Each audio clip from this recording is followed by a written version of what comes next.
Pode começar, pai. Bom dia, a graça e a paz do Senhor Jesus Cristo. É o apóstolo Paulo Jorge, da Igreja Batista da Paz, com sede em Caxias, e nós estamos aqui para compartilharmos um tema muito palpitante, que muito nos desafia, que é a vinda do Senhor.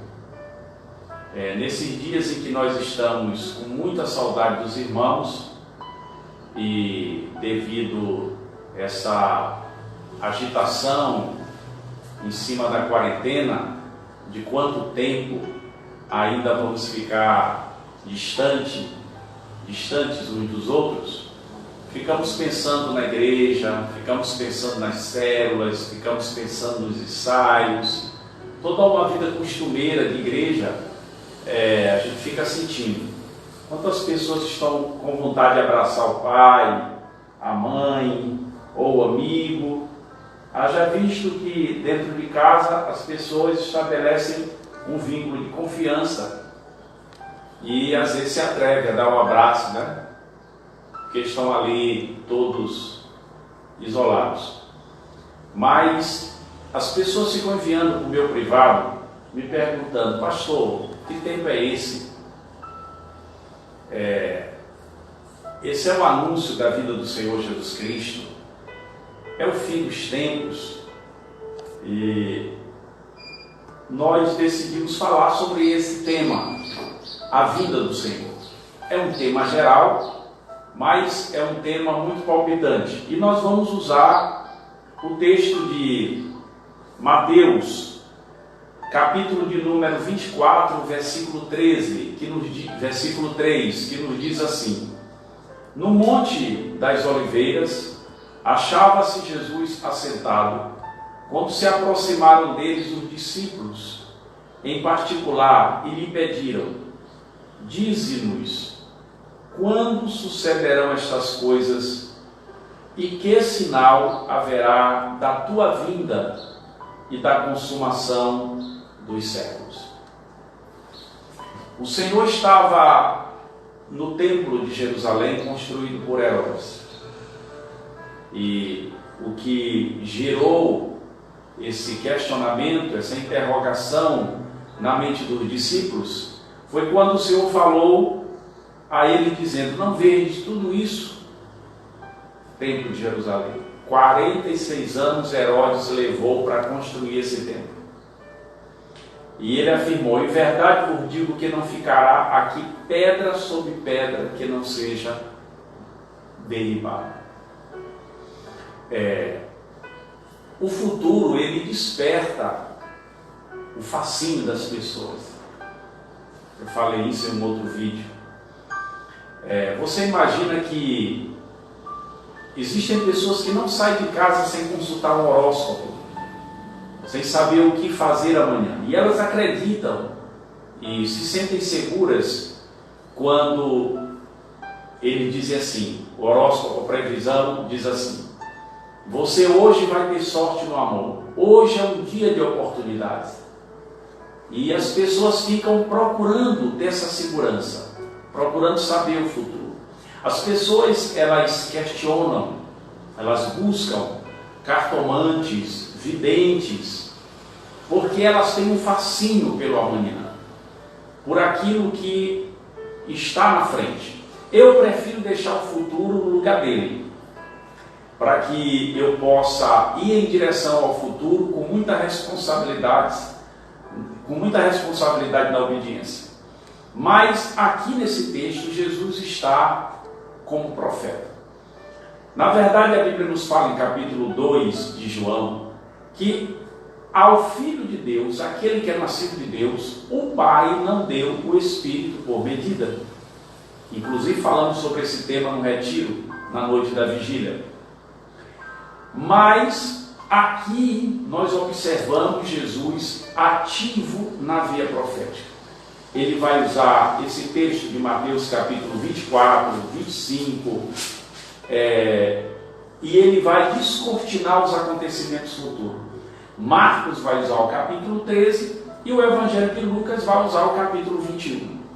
Mas a pergunta, diante daquela afirmação, meu Deus, o templo ser derrubado, pedra sobre pedra, eles disseram: quando sucederão essas coisas? Primeira pergunta. Que sinal haverá da tua vinda e da consumação dos séculos? Em algumas traduções diz do fim do mundo. Então nós vamos tentar trabalhar essa questão, porque quando o mundo fica nesse alvoroço, nessa agitação, a primeira pergunta que vem é a vinda do Senhor? Jesus está voltando? Calma, irmãos. Existem muitos sinais que antecederão a vinda do Senhor. Mas a vinda do Senhor, conforme a palavra do Senhor nos fala, em 2 Timóteo capítulo 4, que ela é para aqueles que o amam. Então, nós vamos, a partir desse versículo, falar alguns pontos importantes na vinda do Senhor. Primeiro que esse texto, ele vai nos mostrar um panorama geral. Jesus aqui vai dar a palavra para Israel, ele vai dar a palavra especificamente para a igreja, e ele vai apontar vários sinais, que aí nós vamos observar o versículo de número 6, ele vai dizer: certamente ouvireis falar de guerras, rumores de guerras.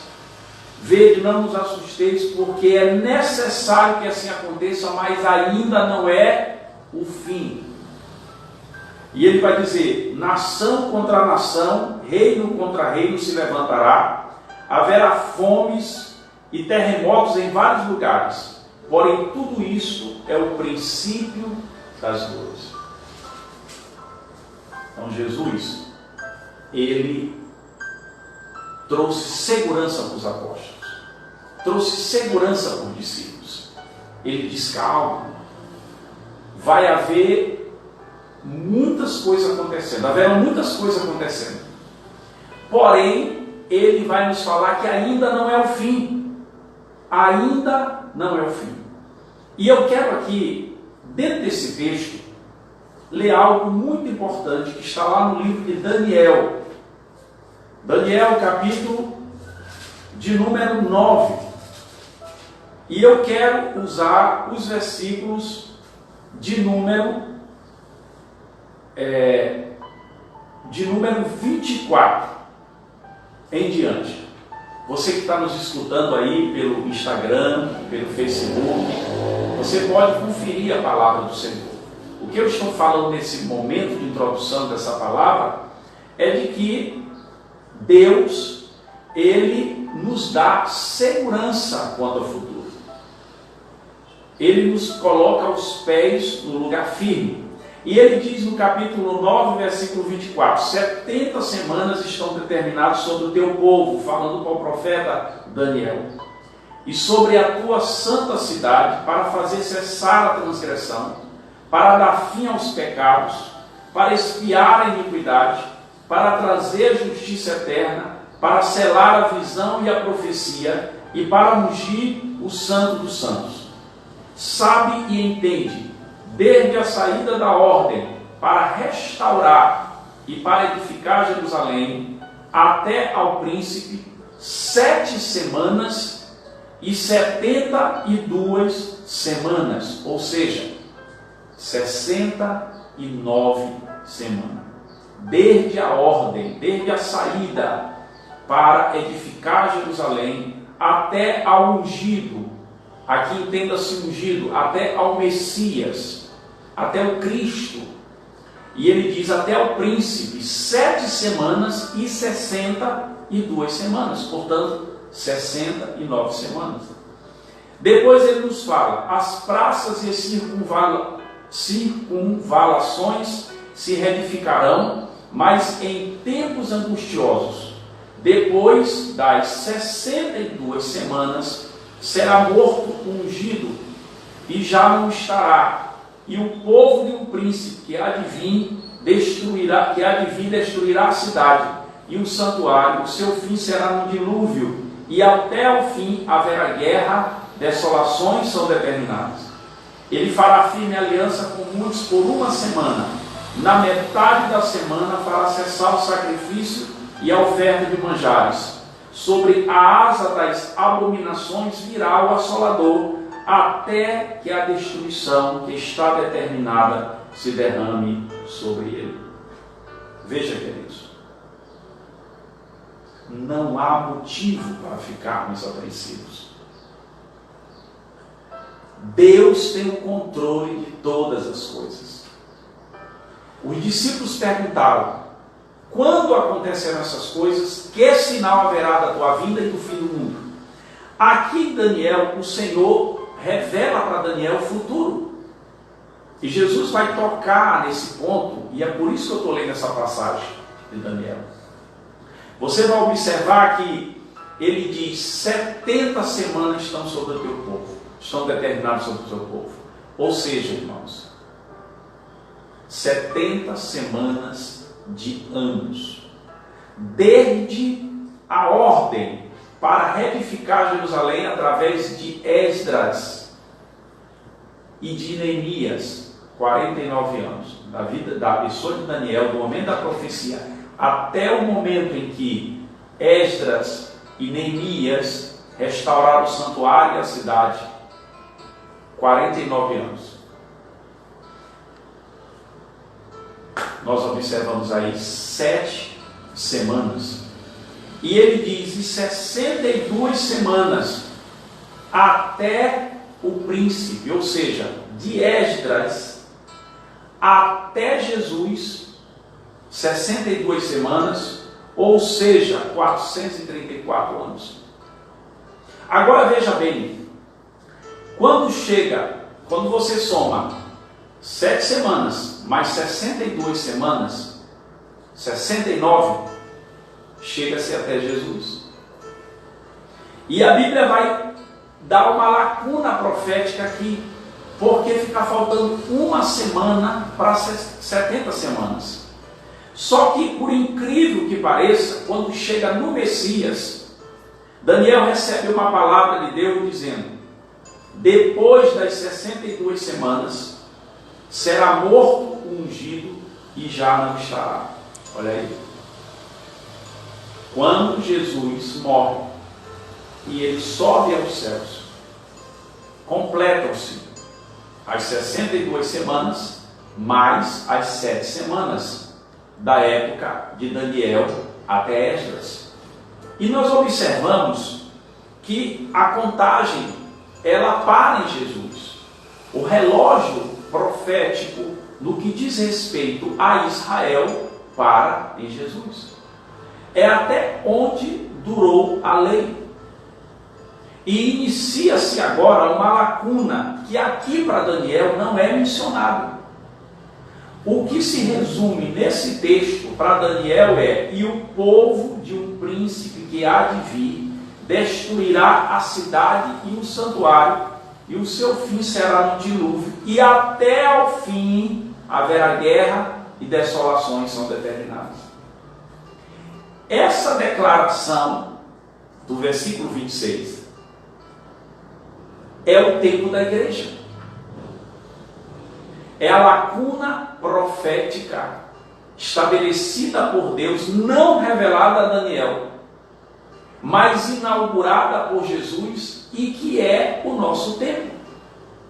Agora, quando nós voltamos lá para Mateus, nós observamos Jesus lançando luz sobre este espaço entre as 69 semanas e a 70ª semana. Essa lacuna que é chamada de tempo dos gentios. Quando nós vamos abrir a palavra de Deus em Lucas, no capítulo de número 21, nós vamos ter uma ideia assim muito clara sobre a panorâmica deste tempo.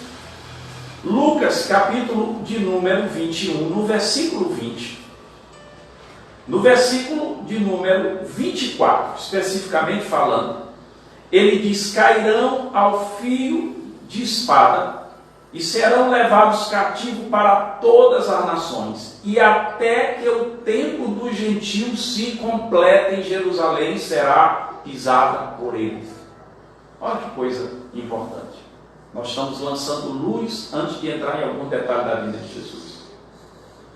Esse período profético da igreja, que é também o tempo dos gentios, que é também o tempo da grande comissão ser executada pela igreja. Quando em Mateus capítulo 16, versículo 18, Jesus Cristo disse: edificarei a minha igreja e as portas do inferno não prevalecerão contra ela.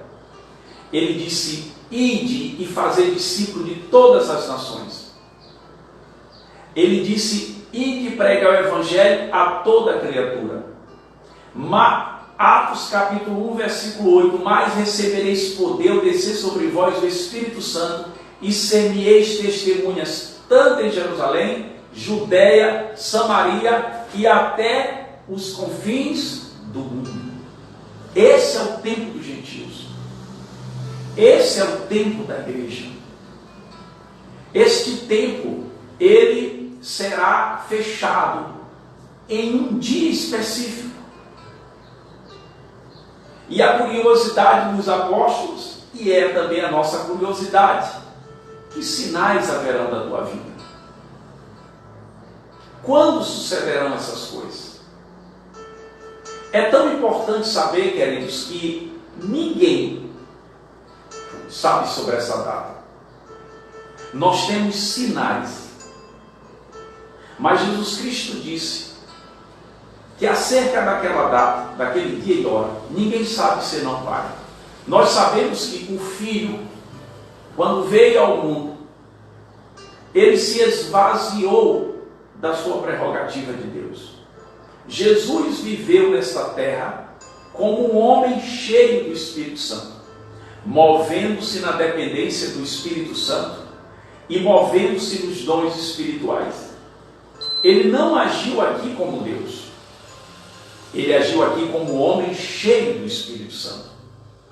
Então ele não, enquanto homem, ele não estava com esse conhecimento. Só o Pai tinha esse conhecimento.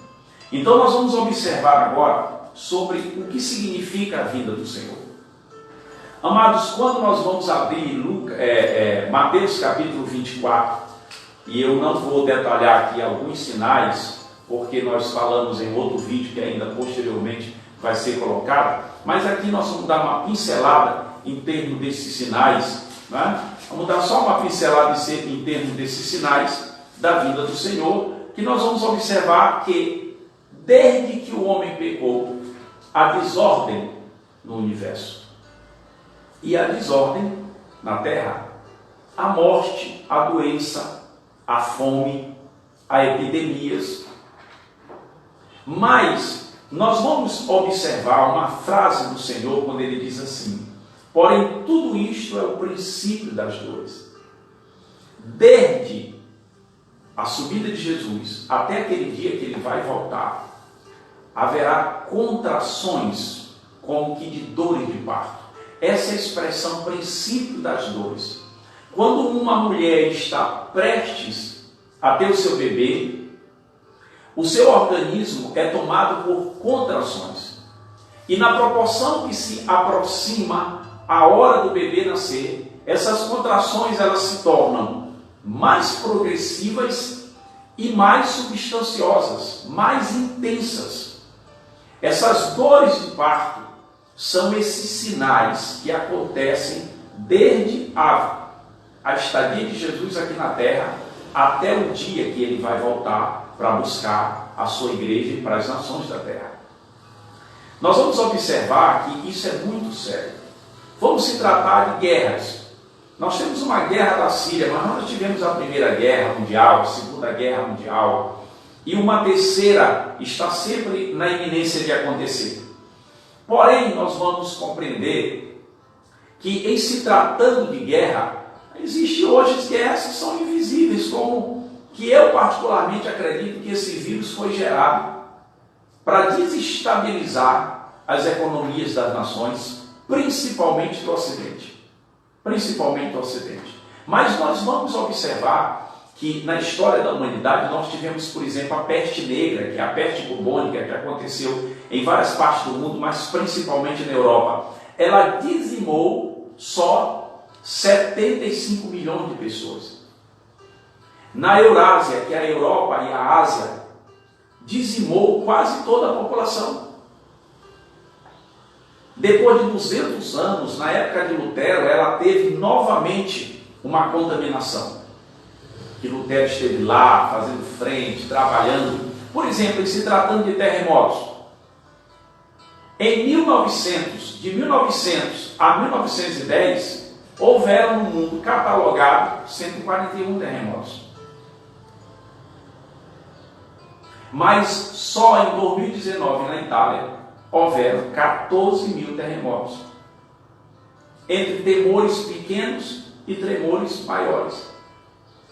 O planeta é vivo e ele está a cada dia se movimentando. São dores de parto. Por exemplo, fome. A cada 4 segundos, uma pessoa morre de fome no mundo.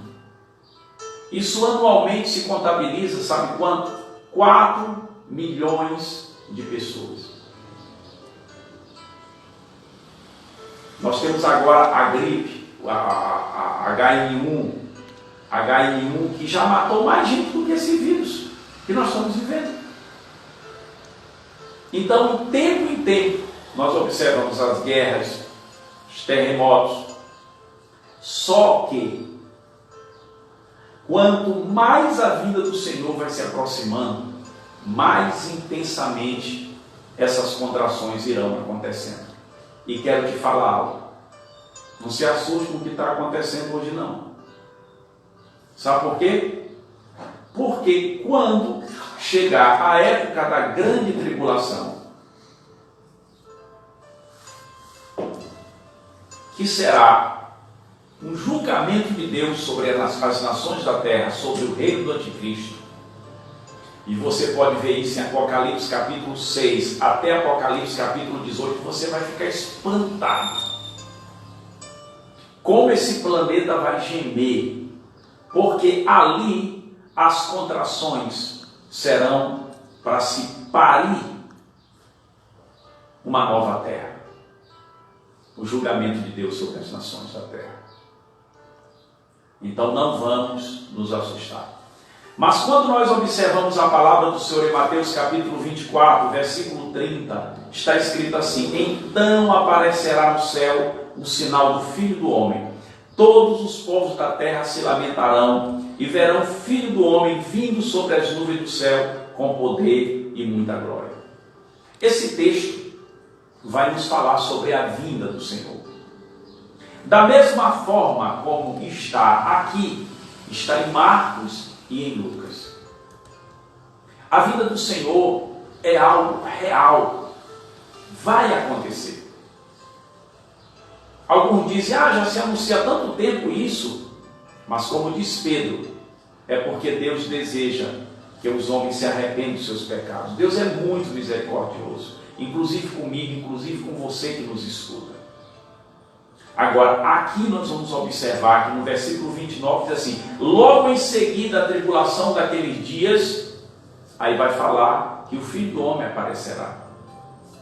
Em Marcos, no capítulo de número 13, nós vamos observar que está também da mesma forma assim colocado. Diz assim, no versículo 24, 13 e 24: mas naqueles dias, após a referida tribulação, o sol escurecerá, a lua não dará sua claridade, as estrelas cairão do firmamento e os poderes do céu serão abalados. Aí aqui, irmão, não vai ser mais princípio das dores.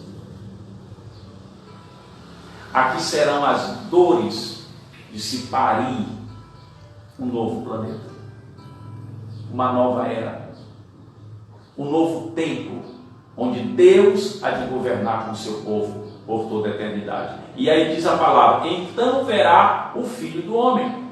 Quero também ler Lucas 21, 25. Lucas 21, 25 diz assim a palavra: haverão sinais no sol novamente, E vai dizer: então se verá o Filho do Homem vindo numa nuvem com poder e grande glória. Então, o que a gente precisa afirmar para vocês? A gente precisa afirmar que a vinda do Filho de Deus, ela vai acontecer. Mas alguns dizem assim: vai acontecer depois da tribulação, antes da tribulação ou no meio da tribulação. E alguém possa estar perguntando: apóstolo, que tribulação é essa? Eu já estou atribulada, vai ter mais outra? Sim, a 70ª semana de Daniel, ela é chamada o período da angústia de Jacó. É o que a Bíblia chama de a grande tribulação. Esse período é um período de 7 anos. Ele é um período que vai vir sobre a terra. E Jesus Cristo fala na palavra, no versículo de número, capítulo 24, você está me acompanhando aí, no versículo 21 diz assim: porque nesse tempo haverá grande tribulação, como desde o princípio do mundo até agora não tem havido e nem haverá jamais. 70ª semana de Daniel, ela vai acontecer quando Jesus voltar, quando se encerrar o tempo dos gentios. É aquilo que se chama o tempo do governo do anticristo. Quando eu vejo essa turbulência, essa pandemia, porque o problema hoje não é só o vírus, é o desequilíbrio que vai haver nas finanças de todas as nações da terra. Parece haver o clima apropriado para que um homem assuma a liderança dos demais líderes do mundo. Esse homem vai aparecer. Não sabemos se é agora, se é daqui a 5 anos, se é daqui a 10 anos, mas ele já nasceu, ele já está na fase adulta, porque as profecias estão se manifestando. E você vai observar que tudo que acontece na igreja é determinado pelo que acontece em Israel. O relógio profético de Deus foi apresentado para Daniel. Jesus vem, morrer pelos nossos pecados, sobe aos céus, encerra-se o período da lei, começa-se o tempo da graça, inicia-se o tempo da igreja, inicia-se o tempo de pregação aos gentios, ou o tempo dos gentios. Paulo falou isso. Romanos capítulo 11, versículo 24 a 26. Até que o tempo dos gentios se completa. E o tempo dos gentios se completa quando iniciar a grande tribulação. E aqui a pergunta fica: qual é o sinal da tua vida? Quando Jesus virá? Jesus virá antes da tribulação, no meio da tribulação ou depois da tribulação? Quando você vê os textos de Mateus, Marcos e Lucas, você diz: a vinda do Senhor vai acontecer depois da grande tribulação. Mas nós precisamos ficar atento para as coisas. Observe que esses textos de Mateus, Marcos e Lucas fala de uma vinda do Senhor com algumas características específicas que discordam daquela vinda do Senhor apresentada por Paulo, que agora eu peço que você abra a palavra do Senhor em 1 Tessalonicenses, capítulo de número 4, para que nós possamos falar sobre que sinais haverá da tua vida. E a gente então tem um entendimento pleno sobre a vida do Senhor e quais são os sinais de quando ela vai acontecer. O apóstolo Paulo nos fala em capítulo 4 de 1 Tessalonicenses. Ele diz assim: não queremos, porém, irmãos, que sejais ignorantes com respeito aos que dormem, para não vos entristecer como demais, que não têm esperança. Pois se cremos que Jesus morreu e ressuscitou, assim também Deus, mediante Jesus, trará em sua companhia os que dormem. Ora, ainda vos declaramos por palavra do Senhor isto: nós, os vivos, os que ficarmos até a vinda do Senhor, de modo algum precederemos os que dormem. Porquanto o Senhor mesmo, dada a sua palavra de ordem, ouvida a voz do arcanjo e ressoada a trombeta de Deus, descerá dos céus, e os mortos em Cristo ressuscitarão primeiro. Depois nós, os vivos, os que ficarmos, seremos arrebatados juntamente com Ele entre nuvens, para o encontro do Senhor nos ares, e assim estaremos para sempre com o Senhor. Aí nós temos uma revelação nova. E quem faz é o apóstolo Paulo. E o apóstolo Paulo sempre gosta de revelação nova. Observe que ele não fez parte da primeira equipe dos apóstolos. Ele mesmo disse que ele era um abortivo, que nem merecia ser chamado apóstolo porque perseguiu a igreja de Deus. Mas observemos que o que nós sabemos da ceia, na mais profunda revelação da ceia, foi ele que nos ensinou. E nós aprendemos que ele diz que ele recebeu por revelação divina, porque eu recebi do Senhor, porque também vos ensinei. E nós temos capítulo 11 de 1 Coríntios. Agora o apóstolo Paulo nos surpreende de novo. Nos surpreende de novo. Primeiro porque o apóstolo Paulo teve uma experiência muito clara com o Senhor. O Senhor ensinou muitas coisas. E aqui nós vamos organizar esta questão da vinda do Senhor. Com Paulo nós aprendemos que a vinda do Senhor tem duas etapas. A primeira acontece no final do tempo dos gentios, quando aqueles sinais dos princípios das dores se cumprirem.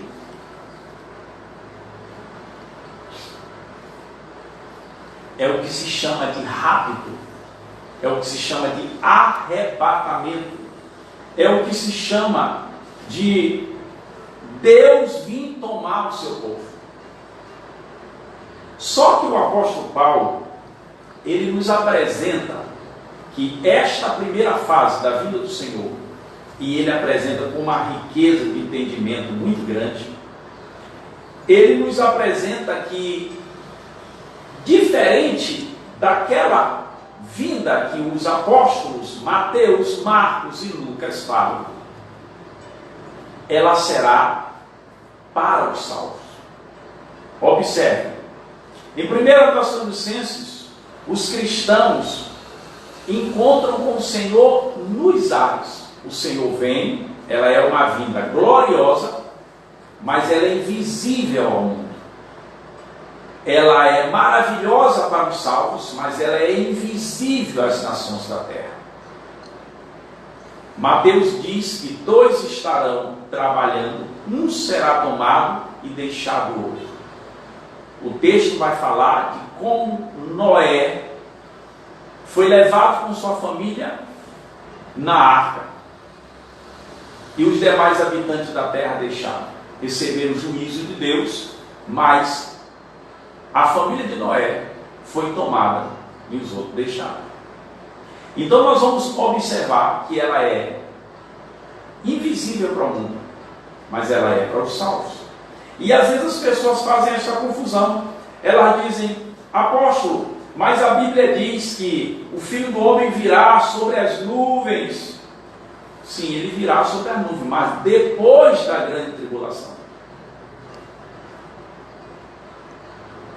Para a igreja, ele vem antes. E ele vem, quando, lá em Mateus, ele vem. E todo olho verá. Mas aqui na revelação de Paulo, ele vem ficar nas nuvens, e são os cristãos que sobem. São os nascidos de novo que sobem.